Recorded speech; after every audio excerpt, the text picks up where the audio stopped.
Dear friends, आज मैं आपको बताने वाला हूं प्रीपोजिशन, जो हर एक एग्जाम में पूछेगा, 12th के एग्जाम में भी पूछेगा, 2-3 मार्क्स का कंपटीशन में भी पूछेगा, है ना, बैंकिंग का भी एग्जाम देते, चाहे जो भी कंपटीशन का एग्जाम देते हैं, सारे एग्जाम में ये क्वेश्चंस आएंगे प्रीपोजिशन से। ग्रामर में प्रीपोजिशन, प्री मतलब क्या होता है? बिफोर मतलब पहले, और पोजीशन मतलब क्या होता है? प्लेस मतलब जगह। तो व्हाट इज प्रीपोजिशन? प्रीपोजिशन क्या है? तो वह सब समूह है जो किसी नॉन और प्रोनाउन के पहले यूज होकर उस नॉन और प्रीपोजिशन प्रोनाउन का अन्य शब्दों के साथ संबंध बताता है, यानी रिलेशन बताता है। वो कैसे? वो हम समझाते हैं। आई गो टू कॉलेज, बस किसके द्वारा? बस के द्वारा हम कहां जाते हैं? कॉलेज। तो यहां पर बाय लिखिएगा, है ना, बाय बस। ये एग्जांपल में समझा देगी प्रीपोजिशन होता क्या है। Preposition, we need a roof over us, यहां पर ओवर हो गया। There, T-H-E-R-E, there is a cat sitting under the table. Table के नीचे क्या? बिल्ली बैठी हुई है। तो there is a cat sitting under the table, यहाँ पर अंडर होगा। ये प्रीपोजिशन की पहचान हुआ कि नॉन और प्रोनाउन के पहले आकर, देख रहे नॉन या नॉन है ना, नॉन के पहले आकर बाय लगा, तो यहाँ पर कहां लगा? वो प्रीपोजिशन हो गया।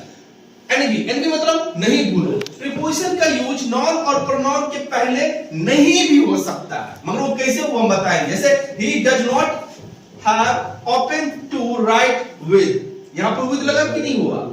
नहीं भी हुआ। नॉन या प्रोनाउन है? नहीं है। उसके पहले भी क्या हुआ? यूज हुआ है। who was talking to, इसके भी पहले यूज हुआ है। Confusing pairs of preposition, for, since, on, upon, in, into, by, with, at, in, beside, besides, across, through, in spite of, despite, before, in front of, between, among, in, within। तो ये सारे confusing words है। अब हम समझते हैं कि use कैसे करेंगे। among और between। among का मतलब क्या होता है? मेन ये समझना है, दो से अधिक के लिए। कहां से? दो से अधिक के लिए among का यूज करेंगे। The teacher distributed sweets among students, माने टीचर ने स्टूडेंट लोगों के बीच में क्या बांटी? मिठाई बांटी। तो यहाँ पर क्या लगेगा? among लगा दीजिएगा। among मतलब क्या हुआ? दो से अधिक के लिए। between मतलब क्या होता है?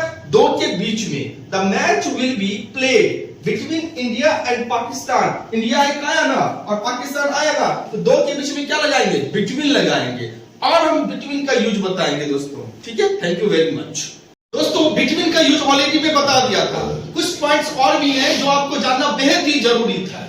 between के बाद कभी भी इज और एवरी का यूज नहीं करेंगे। जैसे ना between every girl, रॉन्ग है, ये गलत है। कॉमन ईयर है between each boy, कभी भी नहीं होता, ना बोलिएगा ना लिखिएगा, है ना, ग्रामेटिकली में नहीं लिखिएगा। between के बाद नॉन और प्रोनाउन हमेशा प्लूरल में रहता है। प्लूरल जानते हैं, जैसे between them क्या हुआ? प्लूरल हुआ। between the countries प्लूरल हुआ। between the students प्लूरल में है। तो between के बाद नॉन और प्रोनाउन हमेशा प्लूरल फॉर्म में रहता है। ये सही है। between them सही है, between the countries सही है, between the students सही है। ये सब स्पोकन में भी बोल सकते हैं, ग्रामर में भी लिख सकते हैं, ये सही है। लेकिन ये गलत है, ये कॉमन मिस्टेक है, याद रखिएगा। between के बाद हमेशा ऑब्जेक्टिव केस का यूज होता है। there is no enmity between him and me, me क्या हुआ? ऑब्जेक्टिव केस है। तो हमेशा देखिएगा between के बाद हमेशा ऑब्जेक्टिव केस का यूज होता है, ये सही है।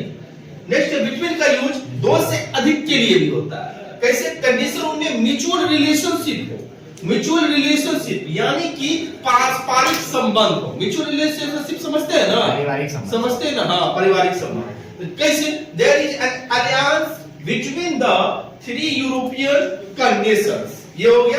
दूसरा, there is a tournament to be played between India, Sri Lanka and Pakistan. यहाँ पर क्या यूज हुआ? बिटवीन का। दोस्तों अगर आपको समझ में नहीं आया हो तो कमेंट में हमें कमेंट करें और बताएं कहां प्रॉब्लम हुआ आपको। फिर से मैं एक नई वीडियो और बना दूंगा। दोस्तों हमारे वीडियो को देखने के लिए हमारे चैनल को लाइक करें, सब्सक्राइब करें और शेयर करें। मिलते हैं नेक्स्ट वीडियो में, तब तक के लिए जय हिंद, जय भारत।